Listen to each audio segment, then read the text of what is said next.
یہ میرا پیغام عالم کفر سنیں، ہماری اس بات کو ٹھنڈے دماغ سے سنا جائے، اور ہمارے ملک کے اندر جو لبرل لوگ ہیں، کہانیاں بنانے والے، مذہب بیزار، وہ بھی میری بات پر توجہ کریں۔ ہم وہ لوگ ہیں کہ ہمیں ہمارے نبی پاک صلی اللہ علیہ وسلم نے کہا ہے کہ تم نے کافر کے جھوٹے خدا کو بھی برا نہیں کہنا، اس لیے کہ وہ جواب میں تمہارے سچے کو برا کہے گا۔ ہم دلیل دیں گے کہ یہ کر کچھ نہیں سکتے، یہ تم غلط لوگوں کو مان رہے ہو، لیکن کوئی توہین آمیز جملہ ہم کسی کے بارے میں نہیں کہیں گے، ہم نہیں کہتے۔ ہم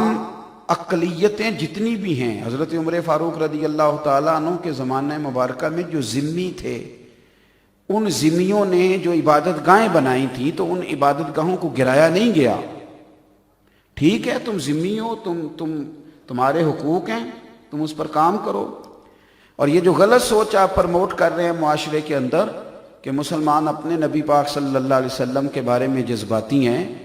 تو یہ تم اس کو غلط سوچ کہہ کے نہ پرموٹ کرو، یہ بالکل صحیح سوچ ہے، واقعی نبی پاک کے بارے میں جذباتی ہیں۔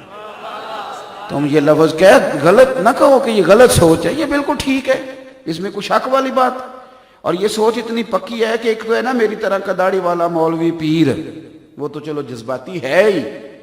وہ جو کلین شیو لڑکا تمہیں نظر آتا ہے نا، جو کبھی مسجد نہیں گیا، کبھی تمہیں مسجد میں نظر نہیں آیا، کبھی اس کے کان میں بھی مدینے والے کا نام لے کے دیکھو، یہ سچ ہے، اس کو پراپوگنڈا نہ سمجھو، یہ ایک حقیقت ہے کہ ہم حضور کے نام پر، لیکن ہمارے یہ جذبات حضرت عیسیٰ کے لیے بھی ہیں، حضرت موسیٰ کے لیے بھی، حضرت داؤد کے لیے بھی ہیں۔ ہم اللہ کے ہر نبی کی قدر کرتے ہیں، اور ہمارے مذہب کے اندر کسی بھی نبی کی توہین کفر ہے، کسی بھی پیغمبر کی توہین کفر ہے، کسی بھی اللہ کے نبی۔ تو میرے بھائی، ادب جو ہے نا، ادب، تعظیم، یہ وتیرہ ہے اسلام کا۔ ہمارے ہاں مسئلہ یہ بن گیا، ہمارے اینکروں کو اور ٹی وی پہ بیٹھے بعض لوگوں کو توہین کی اب اس لیے تکلیف زیادہ نہیں ہوتی کہ وہ روز توہینیں کرتے بھی ہیں اور کراتے بھی ہیں۔ میں ذاتی طور پر کوئی ٹاک شو دیکھ لوں تو میں پریشان ہو جاتا ہوں کہ جب قوم کا یہ مزاج بن جائے کہ 4 مختلف جماعتوں کے لوگ صرف اس لیے ٹاک شو کے اوپر بلائے جائیں کہ وہ ایک دوسرے کی توہین کریں گے، الزامات لگائیں گے، انسلٹ کریں گے، روز نئی سے نئی کہانی۔ کس کی عزت محفوظ رہنے دی ہے میڈیا نے؟ اللہ ماشاءاللہ، سارے میڈیا پرسن لوگوں کی میں بات نہیں کرتا، اچھے اچھے لوگ بھی ہیں، لیکن کیا ہم سمجھتے ہیں کہ اپنی طرف سے کوئی مسالہ لگا کے جتنا کسی چیز کو تیز کر کے پیش کریں گے؟ کس کی توہین کر رہے ہو؟ اپنے پاکستانیوں کی، اس وطن کے رہنے والوں کی۔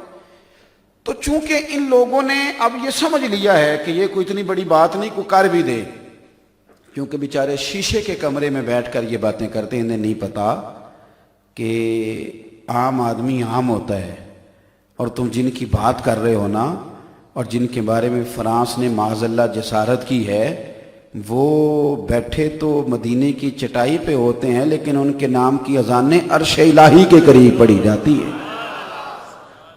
نبی پاک صلی اللہ تعالیٰ علیہ وسلم کی جو تعظیم ہے وہ ضروریات دین میں سے ہے، ضروریات دین میں سے۔ دیکھیں، یہ ٹیپ ریکارڈر کا والیوم ہوتا ہے، 1 نمبر کر لو، پھر 2 نمبر کر لو، پھر 4 نمبر، پھر زیادہ ہو گیا تو تھوڑا سا کم کر لو۔ انسانی آواز کا والیوم نہیں ہوتا۔ آپ مجھے کہہ سکتے ہیں کہ آپ اس وقت 6 نمبر پہ بول رہے ہیں؟ انسانی آواز کا اور کسی اور چیز کا حجم ہوتا ہے، کلو 2 کلو۔ میری آواز کا کیا حجم ہے جی؟ نہ پیمانے سے ناپا جا سکتا ہے اور نہ اسے کسی ترازو میں تولا جا سکتا ہے، لیکن قرآن حکیم نے جو ادب رسالت بیان کیا اس پر آپ غور کریں گے۔ فرمایا یا ایھا الذین آمنوا لا ترفعوا اصواتکم فوق صوت النبی، فرمایا ایمان والو، زبانوں کا نہیں، صرف اپنی زبان کے والیوم کا بھی ذرا خیال رکھنا، یہ میرے نبی کا دروازہ ہے، ذرا نا اس کے وزن کا بھی خیال رکھنا، تمہاری آواز میرے نبی کی آواز سے اونچی نہ ہو، خبردار اونچی نہ ہو۔ وَلَا تَجْهَرُوا لَهُ بِالْقَوْلِ كَجَهْرِ بَعْضِكُمْ لِبَعْضٍ، اور جس طرح تم آپس میں بات کرتے ہو نا چلا کے، میرے نبی کے سامنے اس طرح نہ کرنا۔ تو یا اللہ اگر ہو گیا تو کہا ان تحبط اعمالکم، تم نے اگر اس سے پہلے سارے حج کیے ہیں، ساری زکاتیں دی ہیں، روز تہجدیں پڑھی ہیں، تو یاد رکھنا تمہارے سارے اعمال ضائع ہو جائیں گے، وانتم لا تشعرون، اور تمہیں پتہ بھی نہیں چلے گا۔ اس لیے ہمارے بزرگوں نے بھی پتہ کیا رویہ اختیار کیا۔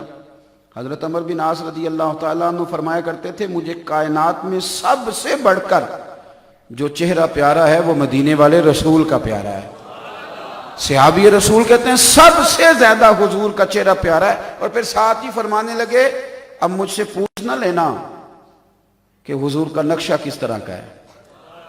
پیارا مجھے بڑا ہے، میں غلامی میں بیٹھا ہوں، پر اگر تم کہو نا حلیہ بیان کرو میں کر نہیں سکتا، اور یارو ذرا یہ والا مزہ بھی دیکھو، عشق بڑا ہے، پیار بڑا ہے، پر اگر تم مجھ سے کہو کہ حضور کی مقدس آنکھیں کیسی تھی بتاؤ، میں نہیں بتا سکتا، حضور کے لب ہائے مبارکہ کیسے تھے بتاؤ، میں نہیں بتا سکتا۔ وہ میاں جب یہ چہرہ سب سے زیادہ پیارا ہے تو بتا کیوں نہیں سکتے؟ فرمانے لگے ساری زندگی اتنی جرت ہی نہیں کی کہ دونوں آنکھیں اٹھا کے جلوہ ودھا کو دیکھ سکوں، وہ تو کبھی حضور نے چہرہ کسی اور کی طرف پھیرا تو ہم نے زیارت کر لی، ورنہ ہماری آنکھوں کی اتنی جرت،